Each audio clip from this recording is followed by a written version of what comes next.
Hi, എല്ലാവർക്കും spoken English ക്ലാസ്സിലേക്ക് സ്വാഗതം. നമ്മള് മലയാളത്തില് ഞാൻ എഴുതും, ഞങ്ങൾ എഴുതും, ഇതൊക്കെ ഇംഗ്ലീഷിൽ എങ്ങനെയാണ് പറയുന്നത് കണ്ടുകൊണ്ടിരിക്കുകയാണ്. ഇതിനെയാണ് സിമ്പിൾ ഫ്യൂച്ചർ ടെൻസ് എന്ന് പറയുന്നത്. ടെൻസിന്റെ പേരൊന്നും പഠിക്കണമെന്നില്ല, കുട്ടികൾക്ക് വേണ്ടി ഞാൻ പറഞ്ഞതേ ഉള്ളൂ. ഉണ്ടാക്കുന്ന രീതി നമ്മൾ കണ്ടു. സബ്ജക്റ്റിന്റെ കൂടെ വില്ലോ ഷാലോ വയ്ക്കും, അതിന്റെ കൂടെ ബേസ് ഫോം വയ്ക്കും. അപ്പോഴാണ് നമുക്ക് കിട്ടുന്നത്. ഇംഗ്ലീഷിലെ റൂൾ ഉണ്ട്, സബ്ജക്റ്റ് സിംഗുലർ ആണെങ്കിൽ വെർബും സിംഗുലർ ആയിരിക്കണം, സബ്ജക്റ്റ് പ്ലൂറൽ ആണെങ്കിൽ വെർബും പ്ലൂറൽ ആയിരിക്കണം. പക്ഷെ ഇവിടെ ഇംഗ്ലീഷുകാര് പ്ലൂറലിനും സിംഗുലറിനും ഒന്നാണ് ഉപയോഗിക്കുന്നത്. അപ്പൊ അത് നമ്മൾ കണ്ടതാണ്. അപ്പൊ നമ്മൾ കഴിഞ്ഞ ക്ലാസ്സിൽ കണ്ടത് ഞാൻ എഴുതും, I will write, I will write. അപ്പൊ എഴുതുന്നതിന് ഇംഗ്ലീഷിൽ രണ്ട് വാക്കുകളുണ്ട്. വിൽ റൈറ്റ് ആണ് നമുക്ക് മലയാളത്തിൽ ഓർമ്മയുള്ളൂ, എഴുതും. പക്ഷെ ഇംഗ്ലീഷിൽ ആ എഴുതുന്ന കിട്ടാൻ രണ്ട് വാക്കുകൾ, വില്ലും വയ്ക്കണം, റൈറ്റ് എന്ന ബേസ് ഫോം വയ്ക്കണം. ഇപ്പൊ രണ്ട് വാക്കുകൾ. ഇപ്പൊ എളുപ്പമാണ്, നമ്മളിവിടെ മുറിക്കൊന്നും വേണ്ട, മറ്റേ പാസ്റ്റിലൊക്കെ കണ്ടപോലെ മുറിക്കൊന്നും വേണ്ട, രണ്ടെണ്ണം ഉണ്ട്. അപ്പൊ ഈ വില്ലും ഉണ്ടോന്ന് മുമ്പിലിട്ടാൽ മതി. ഇംഗ്ലീഷുകാർ അങ്ങനെ ചോദ്യം ഉണ്ടാക്കുന്നത്. ഞാൻ എഴുതുമോ എന്ന് ചോദിക്കും, അവരങ്ങനെയല്ല, വില്ലുണ്ടെന്ന് മുമ്പിലിടും. വിൽ ഐ റൈറ്റ്, ഞാൻ എഴുതുമോ. വിൽ ഐ റൈറ്റ്, ഞാൻ എഴുതുമോ. വിൽ ഐ സ്ലീപ്, ഞാൻ ഉറങ്ങുമോ. വിൽ ഐ ഗോ, ഞാൻ പോകുമോ. വിൽ ഐ റീഡ്, ഞാൻ വായിക്കുമോ. വിൽ ഐ സ്റ്റഡി, ഞാൻ പഠിക്കുമോ. അത്ര അർത്ഥമുള്ള വാചകങ്ങളായിട്ട് തോന്നുന്നില്ല, നമ്മൾ തന്നെ ചോദിക്കുകയാണ്, എങ്കിലും നമുക്ക് പറയാം. വി നമ്മൾ ചാടുകയാണ് യുയിലേക്ക്. വിൽ യു റൈറ്റ്, നീ എഴുതുമോ, നീ എനിക്കൊരു എഴുത്ത് എഴുതുമോ. Will you write a letter to me, will you write a letter to me, നീ എനിക്കൊരു എഴുത്ത് എഴുതുമോ. അപ്പൊ വാചകം വലുതായി. വിൽ യു റൈറ്റ്, പിന്നെ ബാക്കിയൊക്കെ അതിന് ശേഷമാണ് കൂട്ടിച്ചേർക്കുക, അല്ലേ. വിൽ യു സ്ലീപ്, നീ ഇന്ന് ഉറങ്ങുമോ. വിൽ യു സ്ലീപ് ടുഡേ, ഇന്ന് നീ ക്ലാസ്സിൽ ഉറങ്ങുമോ. Will you sleep today in the class, will you sleep today in the class. Okay, അങ്ങനെ നമുക്ക് വാചകം വലുതാക്കാം. വിൽ യു ഗോ, നീ പോകുമോ, നീ അവന്റെ കൂടെ പോകുമോ. Will you go with him, will you go with him. Will you read, നീ വായിക്കുമോ. വിൽ യു സ്റ്റഡി, നിങ്ങൾ പഠിക്കുമോ, താൻ പഠിക്കുമോ, നീ പഠിക്കുമോ. അതൊക്കെ നമുക്ക് യുയിൽ പറയാം. Will he write, will he write, അവൻ എഴുതുമോ. വിൽ ഹി റൈറ്റ്, അവൻ എഴുതുമോ. വിൽ ഹി സ്ലീപ്, അവൻ ഉറങ്ങുമോ. വിൽ ഹി ഗോ, അവൻ പോകുമോ. വിൽ ഹി റീഡ്, അവൻ വായിക്കുമോ. വിൽ ഹി സ്റ്റഡി, അവൻ പഠിക്കുമോ. അല്ലേ, എല്ലാം ഒരേ സ്ഥാനം തന്നെ ഉപയോഗിക്കുന്നത്. വിൽ ഷീ റൈറ്റ്, അവൾ എഴുതുമോ. വിൽ ഷീ സ്ലീപ്, അവൾ ഉറങ്ങുമോ. വിൽ ഷീ ഗോ, അവൾ പോകുമോ. വിൽ ഷീ റീഡ്, അവൾ വായിക്കുമോ. വിൽ ഷീ സ്റ്റഡി, അവൾ പഠിക്കുമോ. ഇത് ചോദ്യങ്ങളാണ്. അടുത്തത് അവർ അല്ലെങ്കിൽ ഇവർ, ഇവർ എഴുതുമോ. വിൽ ദേ റൈറ്റ്, അവർ അല്ലെങ്കിൽ ഇവർ എഴുതുമോ. വിൽ ദേ സ്ലീപ്, അവർ ഉറങ്ങുമോ. വിൽ ദേ ഗോ, അവർ പോകുമോ. വിൽ ദേ റീഡ്, അവർ വായിക്കുമോ. വിൽ ദേ സ്റ്റഡി, അവർ പഠിക്കുമോ. വിൽ ദേ കം, അവർ വരുമോ. വിൽ ദേ സിറ്റ് ഹിയർ, അവർ ഇവിടെ ഇരിക്കുമോ. വിൽ ദേ ഹെൽപ്പ് യു, അവർ നിന്നെ സഹായിക്കുമോ. വിൽ ദേ ഹെൽപ്പ് മീ, അവർ എന്നെ സഹായിക്കുമോ. ഒക്കെ ഇങ്ങനെ ഇത് തന്നെ സാധനം നമ്മളെ കൂട്ടി ഇങ്ങനെ ചേർത്ത് വലിയ വാചകങ്ങൾ ഉണ്ടാക്കാം, ധാരാളം വാചകങ്ങൾ ഉണ്ടാക്കാം. അപ്പൊ പ്രാക്ടീസ് ചെയ്യുക. എപ്പോഴും പറയുന്ന പോലെ ഒരാളെ കൂടി കൂട്ടിയിട്ട് നിങ്ങളിത് പ്രാക്ടീസ് ചെയ്യണം. ഓരോ വാചകവും മലയാളം ആദ്യം പറയുന്നു, മറ്റേയാൾ എൻ്റെ ഇംഗ്ലീഷ് പറയണം. ആദ്യം മലയാളം ഒരാൾ, മറ്റേയാൾ ഇംഗ്ലീഷ് പറഞ്ഞ് ഒരു 10 പ്രാവശ്യം ഓരോ വാചകവും റിപ്പീറ്റ് ചെയ്യണം. നമ്മളിപ്പോൾ പ്രാവശ്യം പറഞ്ഞോളൂ, 10 പ്രാവശ്യം റിപ്പീറ്റ് ചെയ്യുക. അരമണിക്കൂർ മുതൽ 3 മണിക്കൂർ. പിന്നെ ഒരിക്കലും ഇത് പിന്നെ പഠിക്കണ്ട, തലയിൽ കയറി കഴിഞ്ഞ് ഇംഗ്ലീഷ് അനായാസം ഒഴുക്കോടെ പറയാൻ പറ്റും. ഇനി വെർബിന്റെ ലിസ്റ്റ് ഉണ്ട്, ഇത് കഴിയുമ്പോൾ അത് പഠിക്കുക. ഇടയ്ക്കൊക്കെ 23ാമത്തെ ക്ലാസ് നോക്കണം, ഈ ഫോംസിനെ കുറിച്ചുള്ളതാണ്. അതിടക്ക് നോക്കുന്നതല്ലാണ്, അത് അറിഞ്ഞിരിക്കണം. അതറിഞ്ഞാൽ പിന്നെ നമുക്ക് ഇതിന്റെ റൂള് ഇതൊക്കെ അറിഞ്ഞാൽ നമുക്ക് എളുപ്പത്തിൽ ഇംഗ്ലീഷ് പറയാം. പിന്നെ അധികം നിയമമൊന്നും പഠിക്കണ്ട, 2 നിയമങ്ങളേ ഉള്ളൂ. ഈ 4 ഫോംസ് ആണ് ഏറ്റവും പ്രധാനപ്പെട്ടത്. പിന്നെ സബ്ജക്റ്റ് സിംഗുലർ ആണെങ്കിൽ വെർബ് സിംഗുലർ, സബ്ജക്റ്റ് പ്ലൂറൽ ആണെങ്കിൽ വെർബ് പ്ലൂറൽ. ആ 2 മതി നിയമങ്ങൾ. ബാക്കി നമ്മൾ ഇങ്ങനെ പ്രാക്ടീസ് ചെയ്ത് പഠിക്കുക. Okay, all the best.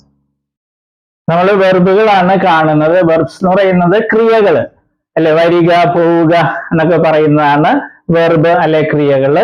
അപ്പൊ വെർബിന് അല്ലെ ക്രിയക്ക് ധാരാളം രൂപങ്ങളുണ്ട്. ഉദാഹരണമായിട്ട് മലയാളത്തിൽ എഴുതുക എന്ന ക്രിയ അല്ലെങ്കിൽ വെർബ് എടുക്കുക, അങ്ങനെ ഒത്തിരി രൂപങ്ങൾ. എഴുതുക, എഴുതും, എഴുതുകയാണ്, എഴുതിയിട്ടുണ്ടായിരുന്നു, എഴുതുവാൻ, എഴുതുമായിരുന്നു, എഴുതണമായിരുന്നു, അങ്ങനെയൊക്കെ ധാരാളം രൂപങ്ങൾ മലയാളത്തിലുണ്ട്. അതുപോലെ ഇംഗ്ലീഷിലും ഉണ്ട്, ധാരാളം ഫോംസ് രൂപങ്ങളുണ്ട്. അതിൽ 4 എണ്ണമാണ് ഇംഗ്ലീഷിലെ ഏറ്റവും പ്രധാനപ്പെട്ട രൂപങ്ങൾ. അതേതൊക്കെയാണ്? ഫോം എന്ന് വെച്ചാൽ രൂപം. Base form, present form, past form, past participle form. ഈ 4 രൂപങ്ങളാണ് ഏറ്റവും പ്രധാനപ്പെട്ടത്. കാരണം ഇംഗ്ലീഷില് എല്ലാ ടെൻസ് എന്ന് പറയുന്നത് അത് മറ്റൊക്കെ ഉണ്ടാക്കുന്നത് ഈ 4 എണ്ണത്തില് ഏതെങ്കിലുമൊക്കെ ഉപയോഗിച്ചാണ് ടെൻസും മറ്റും ഉണ്ടാക്കുന്നത്. അപ്പൊ ഈ 4 എണ്ണം അറിഞ്ഞിരിക്കണം, എങ്കിലേ ഇംഗ്ലീഷ് സംസാരിക്കാനും എഴുതാനൊക്കെ സാധിക്കുകയുള്ളൂ. നമ്മൾ ബേസ് ഫോം അല്ലേ, ഉദാഹരണമായിട്ട് റൈറ്റ് എന്ന വെർബ് എടുക്കുന്നു. അതിന്റെ അർത്ഥം എന്താണ്? എഴുതുക. പ്രസന്റ് ഫോമില് റൈറ്റ് ഉണ്ട്, റൈറ്റ്സും ഉണ്ട്. ഇത് പ്ലൂറലാണ്, ഇത് സിംഗുലർ ആണ്. ഇതിന്റെ അർത്ഥം എന്താണ്? എഴുതാറുണ്ട് അല്ലെങ്കിൽ എഴുതുന്നു. ഇത് രണ്ടുപേരെ അർത്ഥം മലയാളത്തില്. പല കുട്ടികളും പ്രസന്റ് ഫോമിൽ ചോദിക്കുമ്പോൾ അവര് എഴുതുക എന്ന് പറയും. അത് തെറ്റാണ്. ഈ പ്രസന്റ് ഫോമില് റൈറ്റിന്റെ അർത്ഥം എഴുതാറുണ്ട് എന്നുള്ളതാണ്. എഴുതുക എന്നുള്ളത് ബേസ് ഫോമാ. ഇത് ഒത്തിരി പേര് തെറ്റായിട്ട് സ്കൂളിൽ പഠിച്ചിട്ടുണ്ട്. പാസ്റ്റ് ഫോമില് അതിന്റെ അർത്ഥം എന്താണ്? വാക്ക് എന്താണ്? റോട്ട്. അതിന്റെ അർത്ഥം എഴുതി എന്നുള്ളതാണ്. പിന്നെ പാസ്റ്റ് പാർട്ടിസിപ്പിൾ ഫോം ഉണ്ട്, അതിന്റെ റൈറ്റിൻ്റെത് റിട്ടൺ എന്നുള്ളതാണ് ആ ഫോം. അതിന് പല അർത്ഥങ്ങളുണ്ട്, മാറി മാറി വരും. പിന്നെ ഒരു കാര്യം നമ്മൾ അറിഞ്ഞിരിക്കുക, ഈ ബേസ് ഫോമും പ്രസന്റ് ഫോം പ്ലൂറലും, ബേസ് ഫോമും പ്രസന്റ് ഫോം പ്ലൂറലും ഇംഗ്ലീഷ് ഭാഷയിലെ വെർബുകൾക്ക് ഒരെണ്ണത്തിനൊഴികെ, ബി എന്ന വെർബിനൊഴികെ ബാക്കി എല്ലാ വെർബുകൾക്കും ഒരേപോലെയാണ്.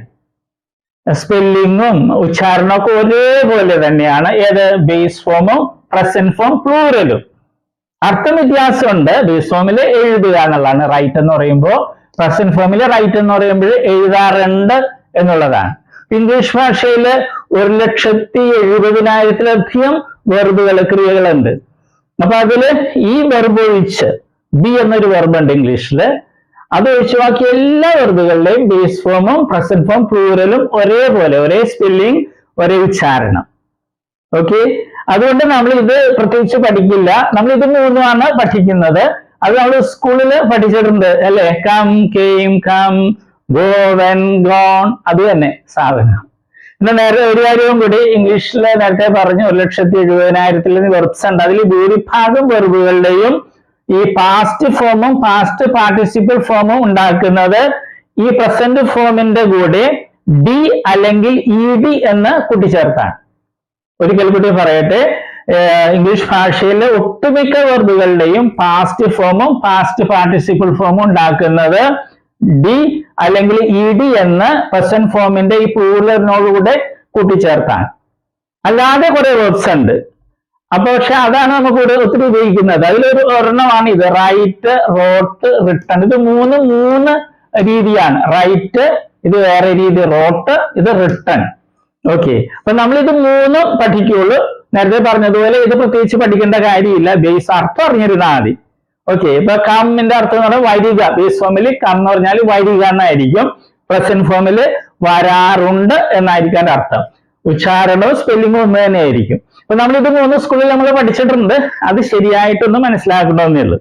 നമ്മളൊരു 16 ലിസ്റ്റ് വെർബുകൾ ഉണ്ടാക്കിയിട്ടുണ്ട്. ഏറ്റവും കൂടുതൽ ഉപയോഗിക്കുന്ന വെർബ്സ് ആണ്. ഇടിയും ചേർത്തതും ഉണ്ട്, പിന്നെ ഈ പ്രത്യേകതയുള്ള വെർബ്സും ഉണ്ട്. അത് നമ്മൾ പഠിക്കണം. വെർബിന്റെ ലിസ്റ്റിലെ 3ാമത്തെ ലിസ്റ്റാണ് നമ്മൾ ഇന്ന് വായിക്കുന്നത്. അപ്പോൾ 4 ഫോംസ് ഉണ്ട്. Base form, present form, past form, past participle form. ഈ 4 ഫോം അറിയാതെ ഇംഗ്ലീഷ് പഠിക്കാൻ പറ്റില്ല. അപ്പോൾ നമ്മൾ ആദ്യത്തെ 3 ഫോംസ് ആയിരിക്കും എല്ലാ വെർബിന്റെയും നമ്മൾ പഠിക്കേണ്ടത്. അപ്പൊ ആദ്യത്തെ ലിസ്റ്റ്, ആദ്യത്തെ വാക്കുകൾ നോക്കുക. ഞാൻ വായിക്കുകയാണ്. Present form, past form, past participle form. Keep, kept, kept. Sleep, slept, slept. Meet, met, met. Weep, wept, wept. Creep, crept, crept. Feel, felt, felt. Sweep, swept, swept. Kneel, knelt, knelt. Dwell, dwelt, dwelt. Build, built, built. Burn, burned, burned. ഇങ്ങനെയുള്ള വെർബുകള് present form പ്ലൂറലിന്റെ കൂടെ D എന്നോ E D എന്നോ കൂട്ടിച്ചേർത്താണ് നമ്മൾ past ഫോമും past participle ഫോമും ഉണ്ടാക്കുന്നത്. നമുക്ക് വായിക്കാം. allow, allowed, allowed, arrive, arrived, arrived, attract, attracted, attracted, beg, begged, begged, borrow, borrowed, borrowed, carry, carried, carried, change, changed, changed, claim, claimed, claimed, command, commanded, commanded, complain, complained, complained, complete, completed, completed, continue, continued, continued, cry, cried, cried, dance, danced, danced, describe, described, described, develop, developed, developed, fail, failed, failed, flow, flowed, flowed.